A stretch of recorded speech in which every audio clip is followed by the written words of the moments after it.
Hello, bachcho. Let's read the question. The question says, why does Bryson not feel bad about flying to Bali first class? So Bryson को बुरा क्यों नहीं लग रहा था जब वो फर्स्ट क्लास में बाली में ट्रैवल नहीं कर रहे थे?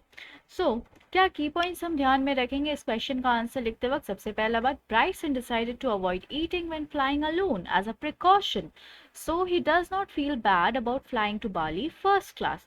बाली फर्स्ट क्लास में जाने के लिए वो इसलिए उन्हें बुरा नहीं लग रहा था, फर्स्ट क्लास में वो ट्रैवल कर रहे थे, बाली जा रहे थे, क्योंकि लिए वो एक निर्णय लिए थे कि वो खाना नहीं खाएंगे जब भी वो फ्लाइट में जाएंगे, इस तरह से वो सावधानी बरतेंगे। राइट। सेकेंड पॉइंट क्या है? The flight to Bali was a long distance and he knew he could never go that long without eating. जो फ्लाइट था बाली तक की, जो फ्लाइट थी वो बहुत ज़्यादा लंबे डिस्टेंस की थी, है ना, बहुत ज़्यादा लंबे दूरी की थी, और उन्हें पता था वो इतना दूर बिना खाए तो नहीं जा सकते। सो हम इस क्वेश्चन का आंसर क्या लिखेंगे अब? And here we have the answer, और हम इस क्वेश्चन का आंसर ये लिखेंगे, Bryson decided to avoid eating when flying alone as a precaution, so he does not feel bad about flying to Bali first class.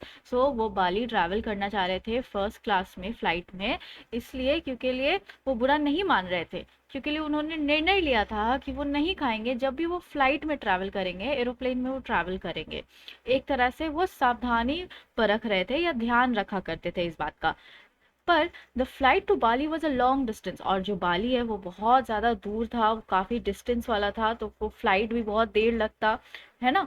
Then and he knew he could never go that long without eating, और उन्हें पता था कि वो बिना खाए इतना लंबा सफ़र तय नहीं कर सकते। So let's frame the answer now. Bryson decided to avoid eating when flying alone as a precaution, so he does not feel bad about flying to Bali first class. The flight to Bali was a long distance and he knew he could never go that long without eating. I hope you understood it well. Thank you. Best of luck.